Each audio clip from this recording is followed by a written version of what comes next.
everybody, and welcome back to the United Stand. Manchester United only just, and thankfully for no VAR, go through to the next round of the FA Cup. Some damning words coming out from Ruben Amorim about today's performance.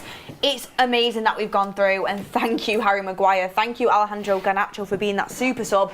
But the performance overall, we've got to talk about it because we can't be playing like that for the foreseeable future, and I think everybody knows that, don't they? Oh, 100%. Any other team we would have lost. Like, any other team. It could have been a championship team we probably would have lost, but yeah, I mean, like you said, thank you, Harry, thank you, Alejandro, because they're the two reasons why we won that game. Thank you, linesman. Yeah, thank you, linesman. The poor officiating in this country made us win so I know Specsavers admins already fucking big time for that line. Sponsored by Specsavers. Yeah. I mean, Ruud van Nistelrooy said we weren't beating Fergie time, we were beating offside time. I mean, Ricky, we were just discussing how good that free kick was from Bruno and the header from Maguire, but realistically, it shouldn't have counted, and Manchester United should have been going for extra time. We were watching the game together. You turned to me and you said, Leicester look like Brazil. We're making them look like prime Brazil. Like, what is going on? I mean, where are your thoughts lying right now? Well, it's the same every week. I mean, you know, we spoke a few times, haven't we, about our home form in the league. We've lost 5 out of 7 games. Yeah. Struggled to beat Southampton, who were, you know, in a similar position to Leicester, if not worse. And Southampton had more chances against us in the first half than Leicester had today. Although Leicester kept the ball better for long periods, we're just struggling like mad. Look, listen, I'm absolutely over the moon. I'm the happiest man in the world that we're in the hat for the next round. I'm over the moon with that. But how we got there, it's just, well, as you say, lucky that the linesman didn't put his flag up and it could have been offside. I didn't realise there was no VAR, by the way, and I've seen a photograph of it, and if it's a decent photograph, he's about a yard offside. Good yard. But anyway, the linesman didn't put his flag up, they didn't disallow it. But let's be fair, you know, I know it's like small, what do you call it, small beginnings, if you like. Let's be fair, we weren't losing. It wasn't an equalising goal. It was a winning goal. Yeah. So had he not scored it, we still might have got through. But, you know, that's not a lot to take home from the game, is it? I mean, Ramel, I keep hearing this is as boring as when Louis van Gaal was manager. Ricky would like to maybe disagree with that because he loves Van Gaal. But it's like no intensity. The pressing was non-existent. I mean, we did used to press under Amorim. Today, there just didn't seem to be any of it there. No goal threat. No one with any sort of confidence, it felt like. The amount of times we turned backwards and we still lost the ball anyway, you might as well at least give it a go and try going forwards. Yeah, I don't know what it was, man. It was frustrating. It was like really, really flat, and there was no control in the game whatsoever. And we were talking about it in the build-up, saying that I think one of us said that we just want to see some control in midfield. And I don't know about you guys, but I just don't like Bruno in number 8. I just don't like it. I don't know what it is. It's just not for me. Like, gonna get Ricky rattled now. No. Honestly, I just don't. I like him further up the field, doing the final third passes. But man, you can tell he's itching to hit it like 40, 50 yards. He's itching. He can't wait to just get it out from his feet. Do you know what happens as well? He picks his head up, and I've spoken about this many times. I'm not sure if I have on here, to be honest. But he picks his head up to look for the long pass. And this must happen 5 times a game. And by the time he realises that, I mean, sometimes he hits a long pass that isn't on, but he looks for the long pass, and it takes a couple of seconds, and then by the time he's decided there isn't a long pass on, the short passes have closed up, and the people who he wants to pass too short then got players on him who weren't on him if he just gives it instantly. It happens a lot, that. It happens a lot. I don't think it was perfect, and I do think our midfield got overrun a lot. I think Ugarte had a lot to do in there because of what you were saying. But I do think in the second half, when we did up the ante a bit and we were pressing for that second goal, I do think he made some really good cross-field passes over to Dalot quite a few times, and over to Ahmad as well on the right-hand side, and that did open us up a bit and created more for us. And he has got the capability of doing that. I mean, we saw Yoro try it a couple of times and it just didn't work. Ugarte... Yeah, you got to try, man, sometimes, you know what I mean? What do you think? Bruno actually does have that technicality in him to do that, to open up games. I mean, we'll talk about the number 10s, we'll talk about the midfield, but the first thing I wanted to touch upon was Patrick Dorgu's debut. Got played on the right-hand side when everyone was expecting him to be on the left, and then got subbed at half-time. I mean, Maud, what was your thoughts behind that? I was thinking, Amorim, that is brutal. That is brutal because, first of all, like you mentioned, Welcome to United. yeah, welcome to United. Like I said, first of all, I played him on the right-hand side. We've been dying, like literally dying for a left-sided wing-back. Like since he's come in, our main priority. If throughout the whole of January, if you asked anyone what position are you looking for, every single person would have said a left-sided wing-back. Every single person. We brought one in for what, 25 million. The price is irrelevant anyway. We brought one in, and the first game he plays, you play him on the right. It just, I didn't understand it at first, but you know what? He came in the game, and I thought he was all right. I didn't think he didn't do anything terribly wrong. I could see that he was trying to progress forward and he was trying to get forward. And I think in the first half, he only had like 1 or 2 shots on targets, and one of them was his, from outside the box. So he was trying to make things happen. Him and Ahmed were trying to create something. It obviously didn't work out perfectly, but you could see his intention of getting forward was there. It was a lot more than what we already had. And then he gets brought off. And what makes it even worse is the fact that he got brought off and Dalot remained on the pitch. And not even starting no Dalot agenda, but he was probably our worst player in the first half. And he was on the left-hand side. And you're just thinking, so we've got a new player out of position, you've got a player in his position playing bad, and you take up the new player who's already out of position anyway.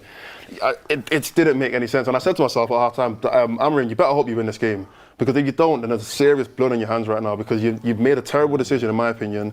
And it could even harm Dorgu's confidence, because he's probably thinking, oh, have I played that bad? Like, does the manager rate me still, or stuff like that at half time in the changing room coming off?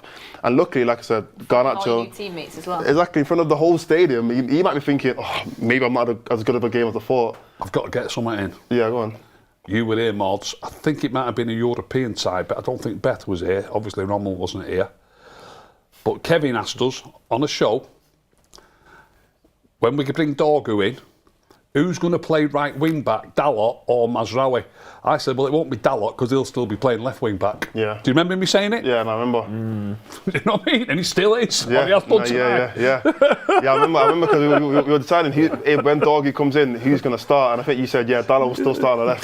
Kevin was automatically assuming that Dorgu will play left wing back, wasn't he? Yeah. I said, no, he won't. I said, Dalot will be playing left wing back. But let's see if it changes. We've seen Dorgu tonight. He looks okay, but he's playing. For me, he's playing out of position. I don't know why the manager doesn't think that. So he did okay. To me, I mean, look, people love shiny new toys. They love them. I don't think he did any better on the right than Dalot did on the left. I really don't. No, I really don't. No, Dalot was appalling in that first half. I don't think there's anything to choose. Well, I'll rewatch it. I will rewatch it. But I don't think there's anything to choose. Dorgu, what did he? He just did okay for me. He got a foot in a few times. He gave a silly free kick away on the touchline once, where he went for it with his left foot and he should have gone for it with his right foot, but he's left-footed.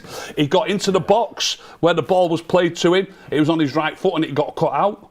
Yeah, as Beth quite rightly said to me, Dalot's been in that position and not got the cross right, I mean on the right even.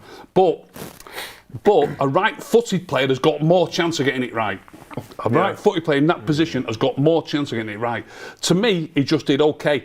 And I was not surprised that he was the one who got subbed, which I said, didn't I? I was not surprised that he was the one who got subbed. But is that based off what you think of Amorim or in your opinion?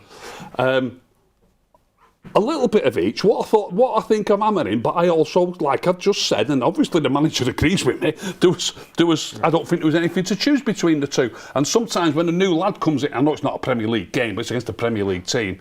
When a new lad comes into Premier League football, it's often the way where they think, oh, is he? Could he have done this better? Could he have done that better? You've got to come in and have an absolute stormer. I'm absolutely desperate to see him play left wing back and Dalot play right wing back. I'm desperate for it, and I want it to go well for the kid. I want it to go well for him tonight, but I don't think everyone was loving it. But I don't think he did particularly well. He just did. He did fine. Did fine. But do you think Dalot did fine as well? I don't think he did too bad.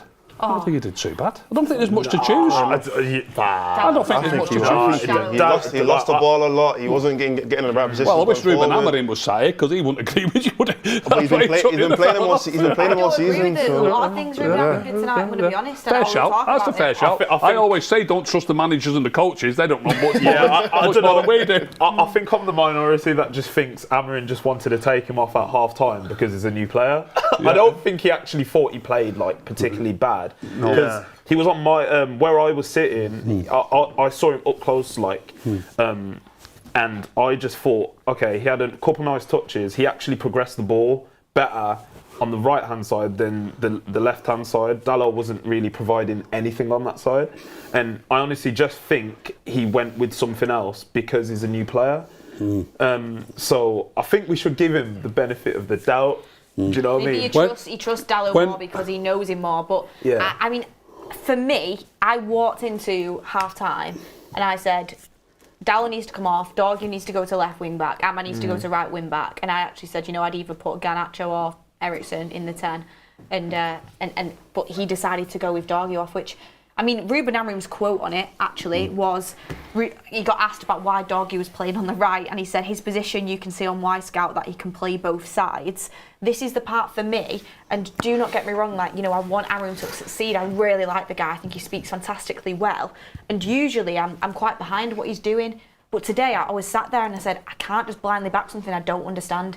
I cannot get my head around, and I would love to speak to him. Obviously that's not going to happen, but I'd love to speak to him and say, please, can you tell me why you think Dalot on the left and Dorgu on the right benefited that Manchester United team? It cuts off the passing lanes because they're on the wrong foot.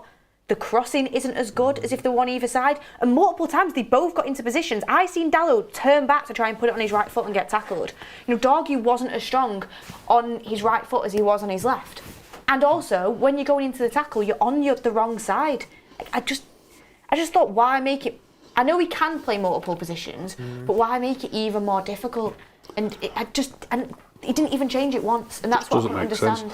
Don't forget, because we've discussed this before, the manager himself has said in the past that Dalot is better on the right, and one day you will see him there. He's actually said that after the game. Dalot is better on the right. Yeah. So we had an opportunity tonight to play him on the right. The best opportunity. Why not? The only thing I can think is, obviously he was playing them inverted, but he weren't working. But the only thing I can think is, do you remember in the second half when Garnacho came on and he was basically, playing wide left and Dalot was inverted into the midfield? Was he thinking, Dalot and Dorgu are going to invert, and Ahmad and Mainu was going to pull wide, and it just didn't happen that way?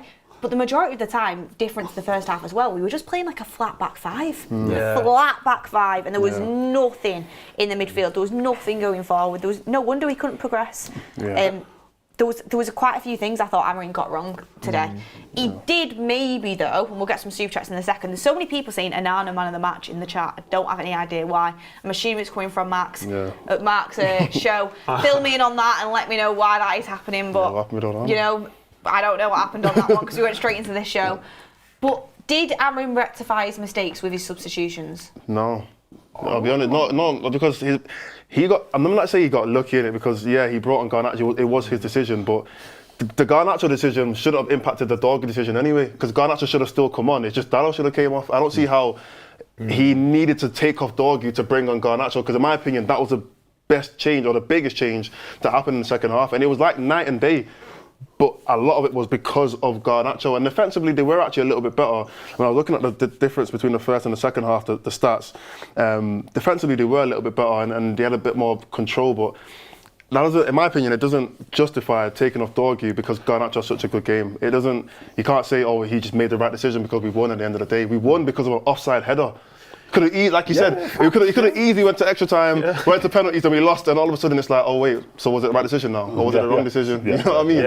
So bit of luck gets you out of jail. Exactly. That's so true, I'm not really. Yeah, he still definitely. In my opinion, he won the game, but he still made the wrong decision. Let's get a poll running, by the way, because I'm seeing a lot of conversation about this. With Bruno Fernandes, where is his best position in the system? Is it in the midfield pivot? Is it in the 10, or is it on the bench? Let's get that poll running and let you guys in the viewers decide. I mean, let's just do a quick fire round. Ricky, you're going to say bench, aren't you? Without a doubt. Yo, he's a killer. I love him. I love Ricky, man. Class. Absolutely class. The funniest thing is he goes on every single week on this channel saying he's too ill-disciplined. He tries too many stupid passes. And on his Instagram last weekend, he was saying he was playing it too too safe and wasn't spreading it wide. There's one incident. Give us that glass, Rob. So if that's half a pitch. I mean, these are a bit too big, really. If that's half a pitch, the defenders were here right up the halfway line. Bruno's got the ball here, and Ahmad's here running through. These acres of grass to knock the ball into. I put a clip on where he passed it to Ahmad the other day, but he's passed it straight to him. But we're already in their half. When you're already in their half, there's no acreage behind. So you've got to knock it to the player. So he knocked a ball to Ahmed the other day, and one or two people have said to me on Instagram, you were moaning the other day about him not knocking it long. Well, the one that he knocked... Well, it's as simple as this, and I'm telling you it's a fact. The one that he knocked long the other day, he shouldn't have knocked long, and the one that he didn't knock long through the week, he should have knocked long. Yeah. When the defenders are on the halfway line and you've got a pacey player running through and you've got the ball, you've just got to knock it into that grass. Just knock it in, and it's not hard. It's not hard. So are you saying that he can do it, but he's just doing it at the wrong times? He seems to just make the wrong decisions so often. I freaking love that, man. I still say the pivot, but recently he's not been the greatest there. So I don't know anymore. I think he should go in one of the number 10s. I just can't see him in the pivot. I don't. And arguably as well. I don't know what you guys think where Mainoo should play, but I think he should be in the pivot. But Mainoo should come back. We're so reactionary. Innit? Like, everyone's I know, I'm sorry. I'm enjoying it. He's had 2 games at number 10. He played. Let's Sorry, be fair. Look, I hate bringing this up about different teams, but it's a fact. There's no point denying it. He played really well against what he calls Steaua Bucharest. FCSB. Yeah. They don't like being called. They don't like being called. They don't like it. Okay. Oh. So. You know, they're probably a championship level team at best. But you've still got. You can only play who you're playing against, and you can only, if you can turn and pass the ball, you can turn and pass the ball. It don't really matter who you're playing against. Yeah. But he hasn't done as well tonight as he did in that game. And tonight was his. I know he played as a 9 the other day, didn't he? But today was his second game as a 10, and he didn't do as well today as he did in Romania. Yeah, but you're 100% right. I mean, no one's going to sugarcoat the level of performance that both players, Bruno and Mainoo, had. I just feel like sometimes when the team's having a bad game, it's hard for an individual player to have like a great game. Correct. So even though he played bad today, you could, not to try and excuse him or whatever, but because it was a collectively bad game from everyone, does that mean that everyone should change position now because no one played good today? No, it just means that we go into the next game and then we see how they play again. I mean, this is an interesting quote from Ruben Amorim, and this is, sorry, I'm just going back to Dorgu there. He got asked if Dorgu played right side instead of left side so that Amorim could communicate with him better in the first half. And he said, I was trying to help Dorgu manage the game. He had 3 trainings, so it was hard for him. The communication helped, but it was not like that. It wasn't meant to be like that. Yeah, but I kind of interpret that as, in a little bit of a way. It's an interesting take. It's an interesting take because he is kind of, just coming to the team. I mean, get your thoughts in down below about that. I think it's for me, for Bruno, which is so, like, I always go back and forth in my head, and Ricky gets in my head a lot, and he's messaging me every day trying to convince me. And the thing is, for me, it's like, I feel like he has to play because he does so much for the team, like so much. But also, I don't really like him in the 10 because I don't think he's got enough pace.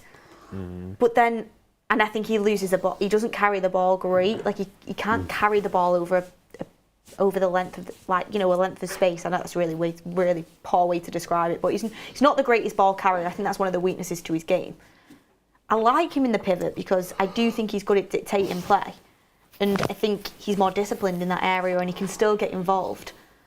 But also, you can easily get overrun when he is in there. I don't know. It's difficult for me because I'm trying to find his best position because I feel like he has to play because he does so much for the team, but also I can't pinpoint a position down for him. Yeah, it's like it's a risk if you play Bruno anywhere. There's something that he can do that's going to be great and it could win you a game, but you're also kind of hoping he doesn't do too much negatives that it loses you the game as well. So you're kind of just on a knife edge. There's no real you're not really confident, fully 100% confident that he's gonna you know, for the whole 90 minutes, do exactly what you want him to do, because he does kind of have a man of his own sometimes, and he might go and press out of position, or he might drop too far back where he's behind the centre back, so he might go too far forward. And there's always something with Bruno where he kind of does what he wants. So you kind of just got to hope that he brings some kind of quality and he kind of makes up for it in the end. And in a way, his long balls, which we tried to stray away from, but we did resort to them towards the end of that game, his long balls over the top and Garnacho's pace, you know, pulling out wide and dragging their defenders out, it did open up for us, and it did create opportunities for us way more than what we did in the first half. So we did work in a way. But Ruben Amorim has been talking about, you know, the football and the performance, and he didn't pull any punches. So he said, "Today was not a good day. I cannot focus just in saving the season with a cup. It's not the way that I see football. It's not the way that I see Manchester United. I think the performance, we have to do so much better with the ball and without the ball. We had no energy in the beginning. We turned things around, a good result, but not a good performance. We have to believe until the end, but this time has nothing to do with the time of Fergie. Then in the second half, we played a little bit better, with a little bit more speed, winning the second balls, and then we managed to turn things around. In the end, it was a good result, but it was not a good performance." Do we all agree with him there? Spot on. Yeah, I think it is spot on, definitely. I think one of the main problems that we had as well, and that I think everybody in the stadium noticed, is that like the build-up play obviously comes from the defence. We move the ball so slow, and then when we move it from one side to the other, by the time we've moved it from right wing back to left wing back, all the Leicester players are on that side, so you can't do anything on that side. But the one thing that he did in the second half was he actually switched Mazraoui and Yoro, and for some reason that's when we started to push up a bit more and actually play the ball faster. He probably told Maguire, play the ball faster, and then when we started to do that, and we started to do cross-field balls, as you just said as well, and then we opened up the game a little bit more. Like that's what I found anyway. Thought Mazraoui and Yoran were both much better in them positions, in driving into the midfield and giving an extra body there to get the ball up the pitch. I mean, we've got some super chats in. Then I do want to discuss like the kind of energy levels that Amorim did talk about, because it was noticeable. Siraj Mukherjee says, "What's this Bruno Dallo fascination? Ridiculous." Collie Hollier says, "Would like to hear Ricky's thoughts on pattern of play. How do we improve the build-up?" I think we're going to struggle when we've got a back five, if you like.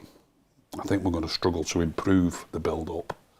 I think when you've got a back four, you could afford to put five in midfield. If you've got five across the midfield, I think you can then... I mentioned at the weekend, in fact, I've got a response to somebody on Instagram who called me an idiot for saying, I said, I put a shot up of Bruno on Sunday, going behind the defenders and going in between the centre-backs to receive the ball and playing so deep. And he did it all through the first half on Sunday. And I put a clip up saying, this is no good, we don't want him here. And somebody said, oh, he must be told to do that. That's why he's doing it, you're an idiot.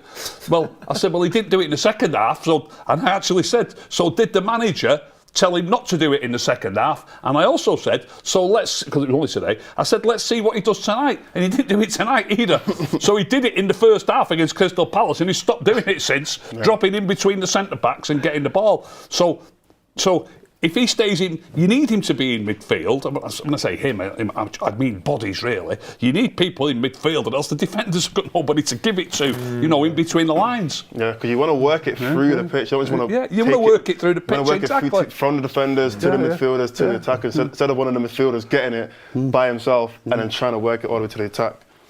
Patrice Everest says, who is the new guy? Welcome, I love this game. We have Ramel on the panel, if no one saw the end of the build-up show. Welcome, Ramel. Welcome, Ramel. Oh, thank you guys. You know what? Sorry, I forgot to give you a proper introduction on the forum. Because we introduced you on the build-up show, obviously not everybody will have been watching the build-up show who's watching the forum. So, Ramel, thank you very much for joining us. No, thank you so much for having me. Honestly, massive fan of the channel, so thank you for having me. You got very lucky we won today, you know. Good luck. No one can blame me.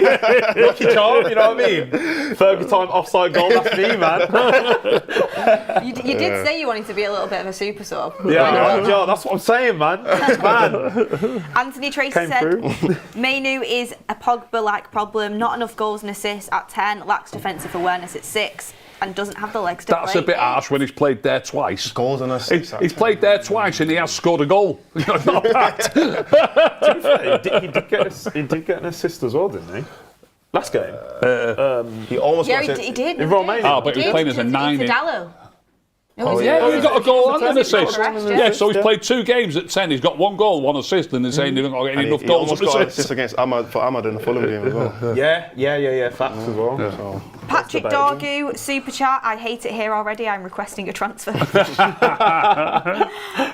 Escape says, Beth, earlier I mentioned Ahmad left back and Garner in. Mrs. Stone says, what a goalkeeper and Arna man of the match. Kia said, why are all of our managers since Sir Alex Ferguson allergic to having their wide players cross into the box?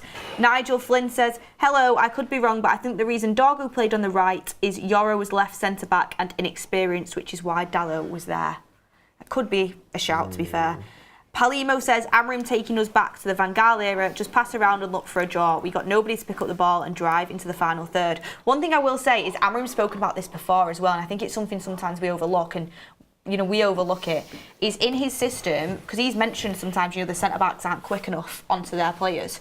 I do think the centre-backs need to step into midfield and drive up the pitch more, and I think that's a big reason why we're not progressing the ball enough. I do think we're like a yard too deep sometimes, and we don't push into the midfield. When Mazraoui and Yoro started doing that, you've seen Yoro was basically next to Garnacho. Mazraoui was getting up playing with Ahmad on that side.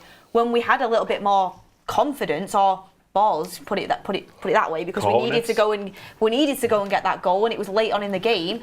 That's when you saw us play better football and create more opportunity. In the first half, we're all scared in a flat back 5, just like you said, just knocking it around and not really progressing the ball at the pitch. But you still lose it anyway. So I think Amrim wants the players to have that more confidence, and he wants, look at Diamandi, what he was doing at Sporting and Asho as well, stepping in and properly getting on the ball. And that's why Ricky said we could do with another midfielder in there. The centre-backs have got to step up, I think, on the ball as well. Do you reckon one of the reasons is because Maguire's so slow that they have to drop a couple of yards just in case they get broken upon? Because, I don't know, that's how it feels, because he's always dropping far back and then they're almost hugging him just in case they get broken upon. I said that to Ricky in the game. Do you need 3 players to do that though? That's what I'm saying. I don't think you do. Most teams play with 4 at the back anyway, so there's only 2 centre-backs that are going to drop that deep. Most of the time, the full-backs are kind of wide anyway, spreading the pitch. Look at a team like Arsenal. They've got Gabriel and Saliba. Saliba is obviously better at probably progressing the ball, being on the ball, and Gabriel's probably better at passing out. So even if one of them drops back, the other one can somehow be a couple of yards in front of him, so then they can at least get the ball and find a way to distribute it to the midfield. Whereas with us, there's no reason why we need 3 centre-backs to all drop back because one of them's slow. That seems like a waste of player. You're wasting a player dropping back just because one of your players is slow. And if that is the case, why is he playing? If he's that much of a liability, he shouldn't be playing. Because then you're changing the whole system for one player. Don't disagree. I mean, questions that we need to be putting to the manager, don't we? I mean, we've got some more super chats, then we'll get on to the next part of the show. We have SGS saying Timo Bruno sends Hollywood balls all game which come down with snow on them, come to a corner kick and can't get it past the first man. I think that's a bit harsh. I think some of his balls today were really good. I really do think that. He was driving them out wide really nicely, and even Ricky agreed with me. And I do think his corners are improving, but It took a couple of great corners today, just underneath the bar. Crazy Como says, I played in a league for over 6 years. I know it's different, but a lot of decisions aren't made by the manager. They're made by different coaches and the board. Siraj says that Ricky seems to be hallucinating today. Dallo was really bad. Shenanigan says Schmeichel said the plan was always to sub Dorgu. Luke Saw says Rommel, 5-year United stand contract now. Need to get Rio on. Get the contract on. TN1 says Bayern Day versus Spurs, no VAR, so you win some, you lose some. Poor play, good subs, but squares in round holes, i.e. Dallo. Use Dorgu for the purpose that we need, which is a left wing back. SG says, in what has been a poor season so far, we have won 4 of the last 5 games in all comps with Bruno in the pivot. Seems to be working better than with Manu in there. It's an interesting stat. 4 of the last 5 in all comps with Bruno in the pivot. Andres Goose says Xerxes made a big difference and Garnacho as well. Robert says, yo, Ramel take over as manager. TGF do it. Rel Stuff 7 says, Maguire was miles off. The title is poor. We can take it, but we also should have integrity to acknowledge the awful mistake. Man United is all about integrity. G-Max says, for me, if you have to make space for a player in your squad, drop him. Fernandes 10 or bench. Eric Key says, hi, we are the second highest in the Premier League for backwards passes. Garnacho is the only positive player in this team. Alex Lang says, I really hope we get an upgrade for Bruno in 25-26. Anders Stanson says, Manu should have gone off at half-time. Dallo and Dorgu switch. And Zaki says, time for Bruno to be cashed in. Sell him, move on. He plays every 10th game good. Other than that, he doesn't offer much anymore. And Keel Robinson says, so tired of this inverted nonsense. We'll get more super chats in as the show progresses. Thank you everyone for your contributions. I mean, before we talk about the Garnacho super sub, which I am going to talk about, and we've got to talk about Højlund and Xerxes as well, I really wanted to bring up the fact that our team, we've had a week in training. We've had a week to prepare, and the energy levels look like they were on the floor. The only player to me that seems like he's got the energy to last is Ahmad. Yeah. Like, he's the only one that I consistently seen getting up, down, and swarming. You know, the players. Like, everybody else just seems to be a little bit leggy, a little bit behind. Do you all agree? Like, Leicester look fitter than us, and that's a concern to me. I think 2 games in a row for me, and I love Ahmad, I've banged on about him for a long time. I think he's been a little bit sloppy in possession the last couple of games, but one thing you cannot say against him is the lack of effort. You cannot aim that at him. Because even when he does lose it, you see him straight away. He'll run all the way back to the other side of the pitch if he has to try and at least try and at least like win the ball back. But no, I think you're right. I couldn't give you a reason why though. But I think you are right. He did some great things as well. Yeah. Did some brilliant things. Yeah. Did you think the energy levels were better in the second half than the first half though? Because I felt like that. I think we had more of the ball. When you have more of the ball, you don't have to run as much. Yeah, that's true. It's true. I think the first half, I looked at the thing, I think it was 50-50 possession, but it felt like Leicester was just doing more. You know, we were just chasing the game In a the lot more. first half, it was 50-50. Yeah, 50-50. So, and in the second half, it was like 65-35 or whatever. Was it? Yeah, so, I mean, that's an obvious reason as to why we're not going to be running as much. I mean, let's talk about the super sub. Alejandro Garnacho. He did change the game massively, actually, when he came on. And he's been under the spotlight a lot, mainly because he was potentially going to move in the January window. Then he put in a couple good performances. Then again, he looked a bit off it. Been very inconsistent under Amorim. But is he kind of nailing down that position as being that super sub to bring off the bench, or should he be a starter? I mean, that's the conversation now because he's playing well coming off the bench. I feel like he played better coming off the bench than he has when he started. 100% agree. But then you know what the people are like is as soon as you have a few good games coming off the bench, all of a sudden People want you to start. He has to start. And then he starts and it's like, put him back on the bench. It's like Xerxes as well. Xerxes came off the bench and today he probably played better than he does when he starts as well. So, I mean, the question is, do I think he should start next game? I'd just keep the same formula that's happening today, I'll be so honest. It worked, and it's worked before. It was awful viewing though. No, definitely. The first half was awful. I'm kind of hoping that they do fix up in that first half, but I just feel like Garnacho, if we're talking about specifically Garnacho, because he played so well, it was literally night and day in that second half when he came on. I was looking at the stats before, in the first half and the second half. First half, we had 2 shots. None of them on target, both of them outside of the box. That's painful. That is painful. It was a 0.04 XG, so we were not scoring in the first half. No. Leicester had 4 shots, 3 on target and 1 big chance. We had no big chances. Second half, we had 11 shots, 4 on target and 4 big chances. Leicester only had 2 shots and none of them on target. So there was literally the complete opposite game from the first half to the second half. It's not a coincidence. I just think Garnacho changed it. And when you're changing a game that much and your impact is that big, why are we going to change the formula if that works? That's just how I see it. I mean, Amorim has said that we will see more of Dorgu on the right-hand side. Never. No way. He said, he got asked, will we see more of Dorgu on the right? And he said, yes. If you see the history of Dorgu, he's played a lot of games on the right, and we have wingers that can play both, like Dallo. Oh my God. You know what? I made a tweet. I said, not Ten Hag. Amorim is entering into his Ten Hag era right now. He's doubling down on the players that are not playing well, and he's trying to make us he's trying to convince us. He's trying to make us think that our eyes are not working. Like, you're trying to say things that we're not. Like, I'm watching the game with you. We can, if everyone's thinking the same thing, but Amrim's not. I'm sorry, like, but you're wrong. Like, he is wrong. Like, I don't get how he's the only one who's thinking, you know what, yeah, Dalot is the guy. He has to play every game. He has to start every game regardless, even though we've got a new player. And in my opinion, he played better than Dalot this game.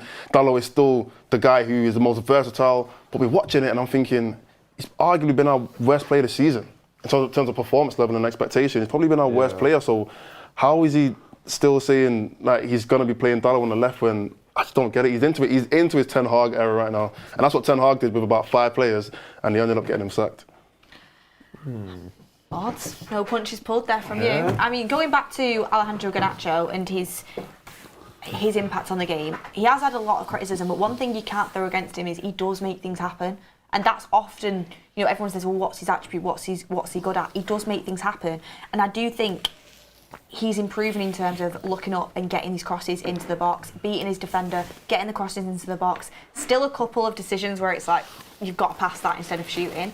And, you know, he does sometimes shoot when he shouldn't do. A couple of his shots were horrendous today. They were, and it's all about decision making, but he does look like he's improving. But the thing is, for me, is when he is playing at his best, he's playing very wide on the left. This is something I want to bring up. This is something I want to bring up. The manager bangs on about he's not going to change his format, and his format is 3 central defenders, 2 wing backs, two midfield players in between the wing backs, let's say defensive midfield players, which is Bruno and Ugarte. Then he plays with 2 10s, which is Ahmad and Mainu. Obviously, Ahmad does drift wide a little bit, but not as much as Garnacho does when he's on. You know, you can argue that when Ahmad and Mainu, or Ahmad and Bruno, as it was only a couple of weeks ago, they are playing as number 10s. When Garnacho comes on, he literally plays on the left wing. Yeah, so we're playing with a left wing back and a left winger. And to me, I was watching him today. He was rarely not within 10 yards of the touchline. He's playing on the left wing. Now that is a difference to the manager's style. It is a difference. He's playing in a 4-3-3. Yeah. That's how he's playing. He's playing in a 4-3-3. And to be fair, looking at this team, it would probably be a better team if he played 4-3-3. It didn't do it. This team is made to be a if you had Højlund and Ahmad and Garnacho and then Bruno, Mainu and Ugarte, that is a better midfield and attack in a 4-3-3 than what it is right now. That's so true. But the start of the season, we were getting destroyed. As bad as we are now. Yeah, but it is a transitional period. I'm not saying he should change it. I'm not even saying he should change it. But the reality, I'm just looking at the player profile and how they want to play. The way Garnacho wants to play is as a winger. There was one chance where he got passed in behind, and Garnacho was kind of running onto it, and I think it got cleared off it hit the crossbar. It got cleared and it hit off the crossbar or something like that. That was the one time I thought, you know what? That is kind of what Amorim wants. He wants his 10 to be getting in behind like that, and that's something that you're not going to see Mainu do.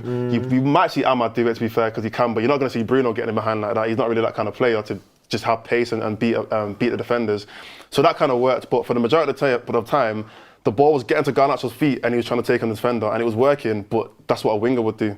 Yeah, he plays as a touchline left winger, and Dalot then inverts into the inside space. But when he first was playing Garnacho, he was trying to play him inside and it just was not working, so he has changed that. I mean, I don't know, it's going to be very interesting to see how things go. I do feel like Amorim is trying to get to the end of the season, and then there's going to be a massive assessment in the summer of players needed to come into the squad. I mean, I'm not saying I'd do this because I don't want to heat or anything like that, but would any of you guys consider playing like Garnacho left wing back?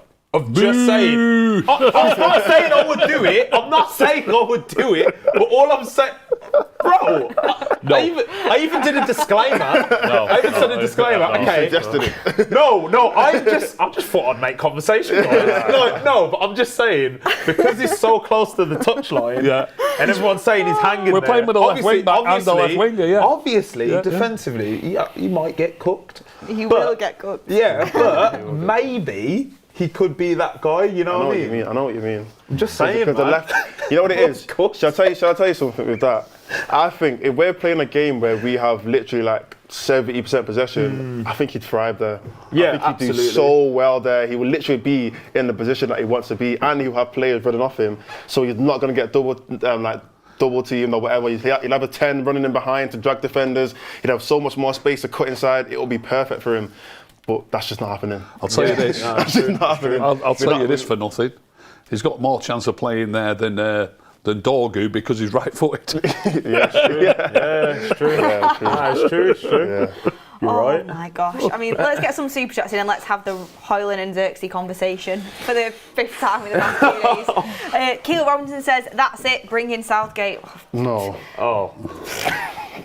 Man, what a way to kill the mood. Cut the cameras. I know we're building for the future. To be fair, we are playing club football. It'd be hard for us to be doing worse. Gosh. SGV says, Amorim favouring Portuguese players, Dallo and Bruno, seemingly untouchable. We'll get him fired if he persists. Luke Saw says, Ricky, Bruno misfits boxing when? Bruno misfits boxing fight. You have to look Offer him out. Ricky. Jordan Murray says, the wife that nearly got the divorce didn't. Lucky woman. Yeah. The guy on the build-up show. Bet she was like, I bet she was gutted when Harry Maguire's goal. Pissed. Andreas Goose says, we missed Martinez's through balls. Nathan Nilella says, we are so depressing. Welcome, bro, Ramel Lukaku. Thanks, man. I've not heard that many times before. But you've not. Z3 Music Official says, I have no idea how we keep BSing to these last-minute wins, but I'm here for it. Sal says, in the summer, sell Bruno instead of Manu/Garnacho, replace him with players who are disciplined in this system. He cannot be part of a third rebuild. Aina says, to me, Bruno doesn't trust his teammates and therefore tries to do all the positions which harms his own. Would be awesome with better players. There's all your comments in. And the poll on where to play Bruno, currently the 10 positions winning. It goes 10 position, then it goes the bench position, and then it's the pivot position last. So your votes for So Bruno, where he's playing at the minute is the last place that people want him to play. Yeah, I want to get the actual percentages in because they've gone off my screen, so if Greg can do that for me, that would be great. But let's talk about Rasmus Højlund and Joshua Xerxes. If we have to one more time. Yeah. I mean, let me get up Amorim's quote because he has spoken about Rasmus Højlund. I mean, before I bring in the quote, what were your guys' thoughts on his performance today? I mean, Ramel, what did you think about him? Because I know you were bigging him up on the build-up show. You were wanting that diving header, but it didn't quite come. It was close, there was one notable thing. I think he did play a lot better than the last game and the game before. But the one thing that I saw is like when it's in the final third, I feel like sometimes I think someone said it in the build-up show actually, like he has this thing where I feel like he has to wrestle the centre-back and I feel like sometimes he just doesn't have to do it. And in the second half, there was a time when the ball came to him and the touch was... Man, the touch was a radius, bro. The radius was crazy on the touch, man. Yeah, and there was a chance for him to kind of like give and go, receive the ball. Garnacho was making a run on the left, but the touch was that bad. He just lost possession and the attack broke down. I don't know, man. I felt like Garnacho and Xerxes really changed the game for us today, especially Xerxes. I liked it. I did. I don't know, man. Xerxes, man. He did score. He did score. Yeah, he scored. Yeah. And the touches, the flicks that he did, some of the passes, it was nice, man. It was slick. Yeah, the thing was Højlund, and I saw a stat before, he had the least amount of touches on the pitch of every player. It's often the way with a striker. It is often the way with a striker. But Xerxes, when he came on, had more touches. He wasn't the number 10 in it, but still. I mean, you can nitpick, but I just feel like it kind of was a reflection of Højlund anyway. Yeah, that kind of just shows what he was like today on the pitch.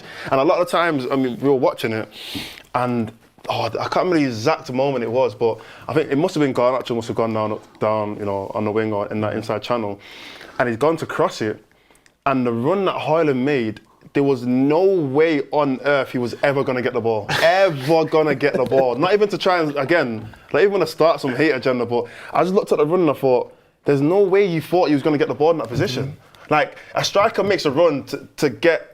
He either makes a run early, so he's the first player there, or he makes a calculated run where he knows he might send the defender and go the other way, so then the defender might run in the opposite direction, and then the player who's running on the wing can find him.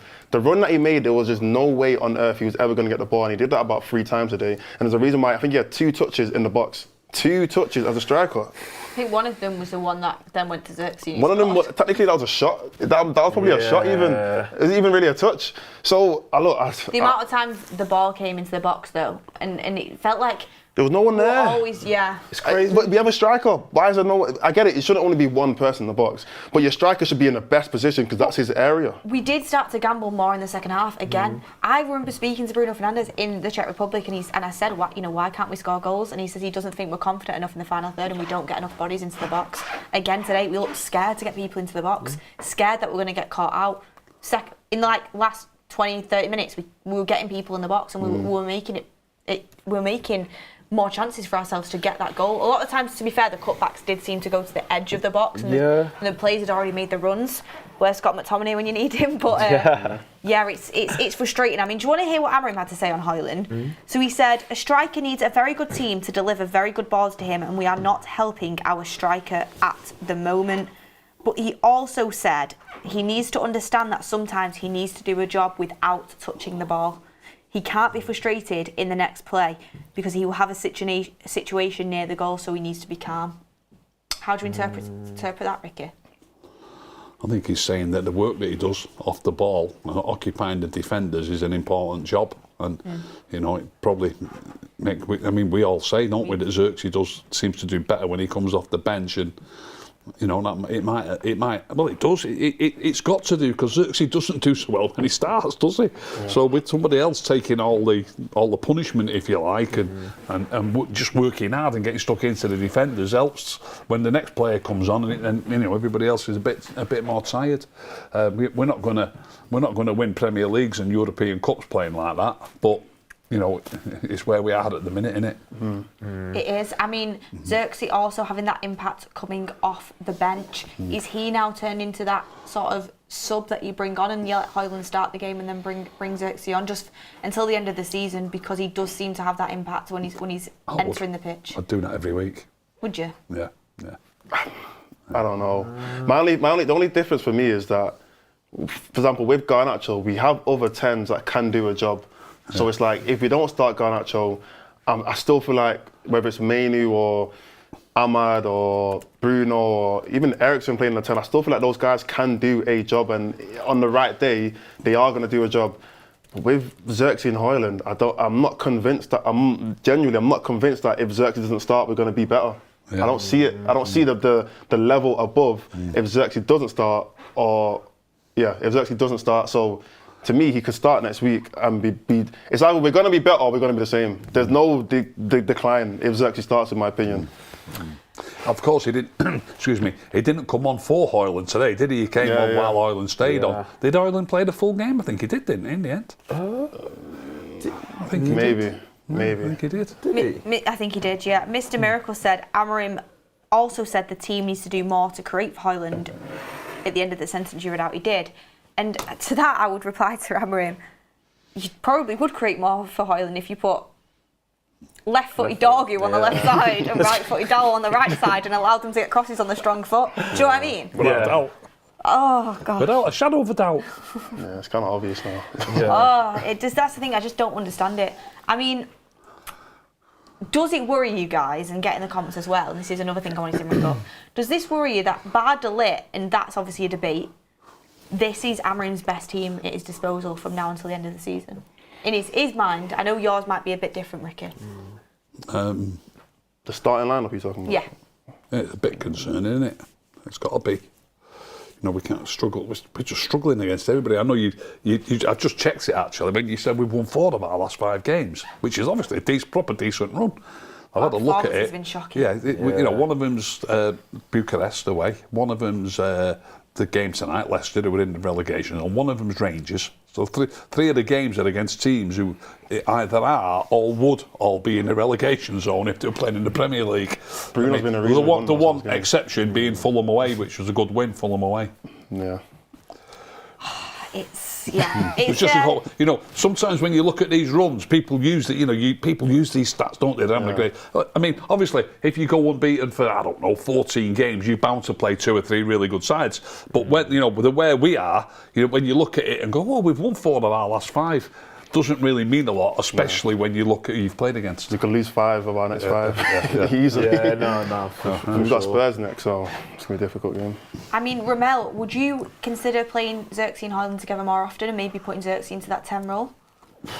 I don't know. As Maud's just said, I feel like him coming off the bench, it's kind of like a super sub. I don't know what it is. I don't know if it's because the defence is tired or gaps just suddenly start to open up. But it looks like he just has a lot of time on the ball when he comes on, and then he starts to spray his passes, and it's really good. I don't know. I don't think them two playing in the same, like him playing as a 10 and Højlund playing as a 9. I don't know why. Long term, that won't work. That's not going to work for me.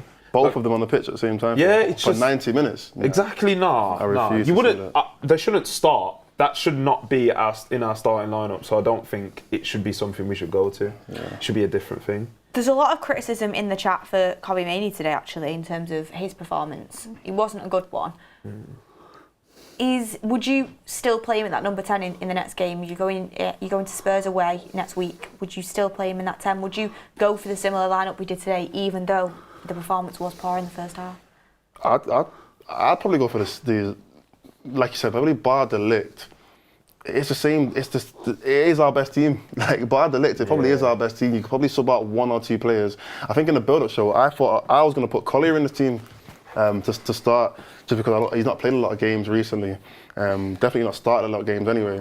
But that would have been much change that would have made. And Spurs, yeah, I know they're below us, but they definitely piped us earlier this season. You know, that 3-0 was embarrassing. It was a bad game. It was really And bad. the Carabao Cup as well, they beat us, knocked us out of that. I know they just got knocked out again anyway, got smacked up by Liverpool, but it's going to be a super difficult game, so he's going to have to play his best team. I don't really see him experimenting and trying something new, so I feel like he'd play the exact same. Like I said, probably bar de Ligt, he'd probably play the exact same team. I'll tell you one player that I think's been really unlucky not to get many minutes.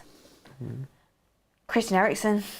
Yeah, definitely. I said it today in the crowd. I don't know if it's because he knows he's going at the end of the season, so he's like, what's the point, because he's not going to be here next year. I don't know if it's because he just doesn't like the fact he's not very mobile. But a lot of our players weren't very mobile today. At least he's a player. When you've got a team that are playing the way that we are, which is terrible, Leicester are playing us off the park, right? Christian Eriksen, at least he can get his head up, and his mind's quick, he's technically good on the ball, and he can see the forward passes, and he can keep things ticking. He's got a good IQ. He's an intelligent footballer. I don't get why he's not got a little bit more time. I agree. He would be our most creative, if not over him and Bruno, would be our most creative players on the pitch every single time they play. There wouldn't be a more creative player than Eriksen if he played. And that's why I don't understand, because even when the few times he's come on under Emery, I thought he's played well. I thought he's done well. I think he's definitely up there with like our best passer of the ball. Yeah. Like he's. There wasn't. Did he make an assist a few games ago? Yeah, a little clip over the top. It was incredible. It unlocked that space that we were. Against Southampton, wasn't it? Yeah. Oh yeah. Yeah. But one thing I'm gutted about, and I'm really gutted about it, is the fact that we can't put Mason Mount into that conversation. I just feel like I know I'm with you. It's Don't even mention his name. Sad to mention, but I just feel like prime Mason Mount would just unlock doors, man. What even is a prime Mason Mount? Like who is that? Years ago. Is that the Champions League one or 2021? Yeah, that's for 4 years, bro. Yeah, bro. But no one was good for it. Would be good if we had that, though. That's what I mean. Bring back prime Rashford then. Bring back prime Wan-Bissaka. Like that's our But that's what I'm saying. It would be nice for him to have a run of games for us to be like, oh, okay, maybe he's definitely not good enough. Well, Wan-Bissaka and Marcus Rashford have never won the European Cup and probably never will do. Yeah. Victor said Bruno usually plays well when Eriksen plays because Eriksen makes him play the game simpler. I mean, Bruno links up well with Ahmad as well. You know, when you play with players that have a good footballing IQ and are intelligent on the football, it just does make things easier. It makes things tick more. Andrea Skew says, start the team we had at the 85th minute, except for Dalot. Team do we have on the 85th minute? Garnacho on the left wing. Yeah. Are we going to play with only one number 10 then? Yeah. I mean, Dalot was kind of dropping into that position, but we are going away from home. We are going to Spurs as well. I mean, looking ahead to that game, guys, are we confident going to Spurs? Because No. Obviously, Spurs are pretty rubbish, but so are we. It's like the battle of who's the worst big club. Do you know what I mean at this moment in time? I mean, I do think the energy and the pace that Spurs have on the break could hurt us, but also at the same time, hopefully, we're going to get opportunities with the way that they play. That defence is not They're playing good. Archie Gray centre back. If you can't have a good game against Archie Gray, I'm sorry, you can't What other? We're talking about playing against easy defenders. That might be the easiest one. If he's still playing at centre back, they're hoping to get 1 or 2 fit, aren't they? Yeah, I mean, hopefully. Well, I'm not saying hopefully, innit? But for them, hopefully. I think that Dragoson's out for the season. He's got the same injury as Martinez, isn't it? Right. Yeah. Well, when we last played I them don't think they've got any defenders. when we last played them in the cup, I'm just double checking this, but I'm pretty sure. Yeah, it was 4-3. So there was goals in it. There was That was goals a terrible there. game. Johnny Evans scored, bring him back. God, he did. That was a terrible game on both sides, and both teams shouldn't have scored more than 2 goals. No. There was so many mistakes. It was horrible. I went to the game and it just it really wasn't that. It wasn't like that scoreline shouldn't have been that. It should have been definitely 2-2. Yeah. There's no way. It was a horrible game. So I hope, if it goes like that, then Yeah, do you know what I mean? that's just embarrassing. But it shouldn't though, because we can barely score and their defence is terrible. Yeah. Do you know what I mean? But they can score goals. Cancel each other out. And to be fair, Ange's going to get sacked anyway this season, so. Anthony Tracy says you debated 5 players starting at 10 on the forum. I mean, let's talk about what would you make, if any, changes to that 11 going into the Spurs game, Ricky? But personally, I'm deadly serious. I know you know what I'm going to say, but I'd have somebody like you talk about when you talk about Christian Eriksen's legs. I know Bruno gets around the park a lot. He runs a lot, but he's not particularly quick, is he? You know what I mean? He's not.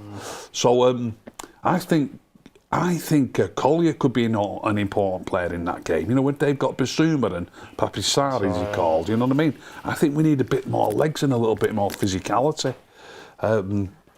I would probably go with Ugarte and Collier as the 2 number 6s. And one thing, I nearly said this about tonight, and we have scraped through in the end. In the first half, it's shocking, but they've got a hell of a lot of the ball.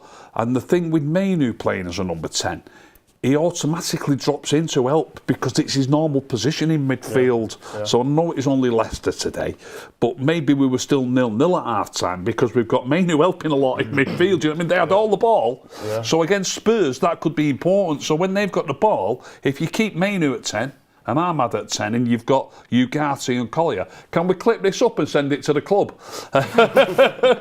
If you've got Ugarte and Collier as your 6s, and Mainu as a 10, when they've got the ball, we'll have 3 in midfield. And I think it's important in that. I know they're not fantastic, but you know we're not. We don't want them to overrun us. Do it in the first half. You know, in the first half, it needs to be like tonight.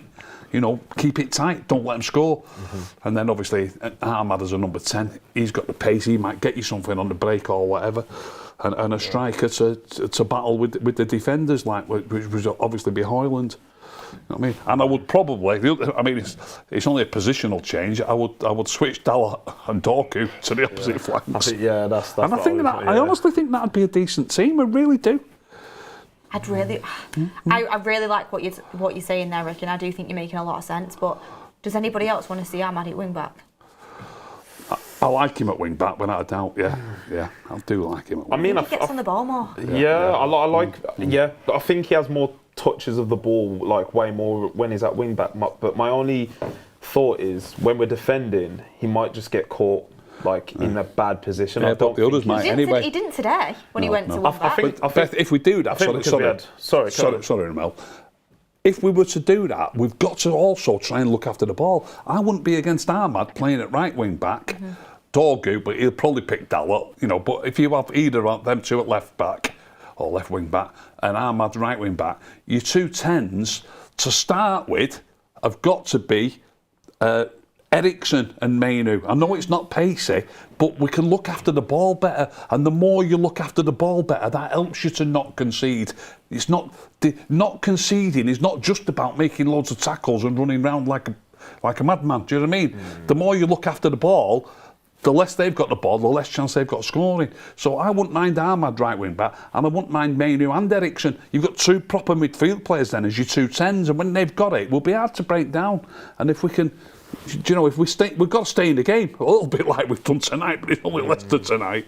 We've got to stay in the game. And you talk about the lack of pace, but you get that pace from your wing backs, yeah. From Ahmad and Dorgu there. Interesting stuff, guys. Get in the comments your thoughts on that and what you would do. Hit a like on the video if you haven't already as well. Lastly, to round things up, let's do our man of the match. Garnacho. Ramel? Definitely Garnacho. Definitely. 100%. Ricky? I've not thought about it. You caught me on the up. I'll go Ugarte. Really? We've not even touched on Ugarte today. No. Let me just quickly touch on that, because why would you go with Ugarte? Because I've seen a bit of criticism for his work on the ball today. Yeah, it's just. I just think he's important to us. His pace in the. We just spoke about, you know, needing a little pace when Collier's not there, and he's playing with Bruno. You know, let's be honest, Bruno's not got a pace. I just said that. So, you know, Ugarte's important. I think Bruno gets it, man. It's true, isn't it? Bruno can't. You just spoke about him not being able to carry the ball, but it's because he's not fast. He isn't quick. I thought Ugarte did a really good job, and when I seen people criticising him on socials, I was like, I didn't get it. I mean, from watching it in the ground anyway, I thought he covered a lot of ground in there. So I think it's not a bad shout. I'd probably go with Garnacho, like Ramel and Moore, just because I do think he changed the game, and that's ultimately what won us the game. Magic moment. We do a magic moment on here, Ramel. Kev, shout out to you. Recovering. Oh, shout out to Kev. Oh, we miss Kev. Kev, we miss you Legend. so much if he's watching. But magic moment, guys. Anyone got a contender?